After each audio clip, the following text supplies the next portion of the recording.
आपका मेज़बान जान अली जान और आप देख रहे हैं हल्ला न्यूज़। नाजरीन, जिस तरह के पता है कि भारत की तरफ से 1,70,000 क्यूसेक का रेला जो है वो दरिया रावी में छोड़ा जा चुका है और दरिया रावी में निचले दर्जे से लेकर जो है आला दर्जे के सैलाब का खदशा है। और मैं मौजूद हूँ हैड बल्लो की पुल के ऊपर। मेरा कैमरामैन दिखा सके तो पीछे पानी तो बहुत ज़्यादा है, लेकिन बताया जा रहा है इंतजामिया की तरफ से कि अभी तक जो भारत की तरफ से छोड़े जाने वाला पानी है वो अभी तक यहाँ पे नहीं पहुँचा।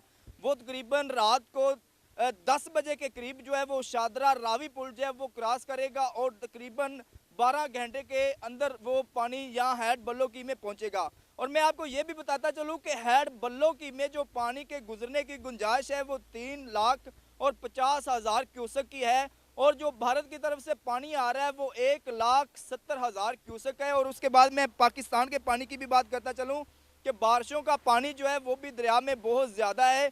और जब हमारी यहाँ की इंतज़ामिया से बात हुई तो उनका कहना था कि इस वक्त 67,000 क्यूसेक जो है वो उसका यहाँ से गुज़र हो रहा है। और लेकिन एक और भी बात आपसे करता चलूँ कि सैलाब का खदशा है जो दरिया रावी के इर्द गिर्द और करीब के की आबादियाँ हैं उनको हाई अलर्ट कर दिया गया है हुकूमत की तरफ से कि वो महफूज मकामात पर जो हैं वो पहुँच जाएँ ताकि किसी भी हंगामी सूरत हाल और किसी भी तरह का जो है वो ख़तरा लाहक ना हो। और रेस्क्यू की तरफ से भी जो टीमें हैं वो यहाँ पे आ चुकी हैं और महकमा इरिगेशन की टीमें जो हैं वो भी हाई अलर्ट हैं किसी भी हंगामी सूरत हाल से निपटने के लिए। और मेरा कैमरामैन दिखा सके तो ये हैड की पुल के ऊपर इस वक्त मैं खड़ा हूँ, जहाँ से आप देख सकते हैं कि पानी तो बहुत ज़्यादा है, लेकिन इंतज़ामिया का कहना है कि भारत की तरफ से जो पानी छोड़ा गया है वो अभी तक यहाँ पे नहीं पहुँचा।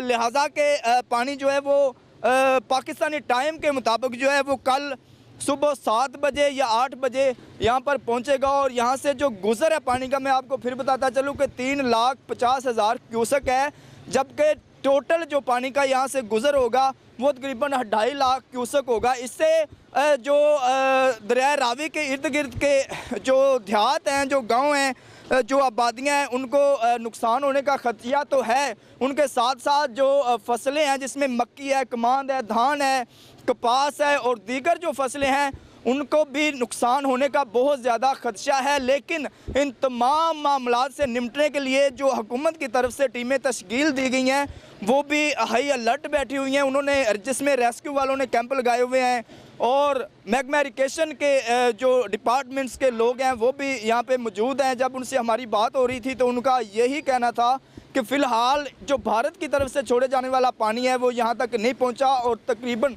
रात को वो पानी जो है शादरा रावी पुल क्रॉस करेगा और उसके बाद हैड बल्लो की तरफ आएगा। तकरीबन 12 घंटे लगेंगे शादरा से हैड बल्लो की तरफ आते हुए पानी को। उसके बाद यहाँ से जब गुजरेगा तो यहाँ पे 3,50,000 क्यूसेक पानी गुजरने की गुंजाइश है, जबकि तकरीबन 2.5 लाख क्यूसेक का जो रेला है वो यहाँ से गुजरेगा। और मौजूदा हुकूमत की तरफ से ये बार बार मुख्तलिफ जो टेलीविज़न के ज़रिए ऐलानात करवाए जा रहे हैं कि जो लोग दरिया रावी के इर्द गिर्द बसते हैं, जो निचली जगह पे बसते हैं, उनको चाहिए कि वो वहाँ से हिजरत करके वहाँ से निकल के महफूज और ऊंची जगह पे जो है वो मुंतकिल हो जाएं। मिलते हैं कि नए प्रोग्राम के साथ, आपको पानी के मतलब इंशाल्लाह हम लम्हा बलम्हा अपडेट्स करते रहेंगे। देखते रहें हल्ला न्यूज़, जुड़े रहें हमारे साथ। तो मिलते हैं एक नए प्रोग्राम के साथ, उस वक्त तक के लिए अपने मेज़बान जान अली जान को इजाज़त दीजिए। अल्लाह निगहबान।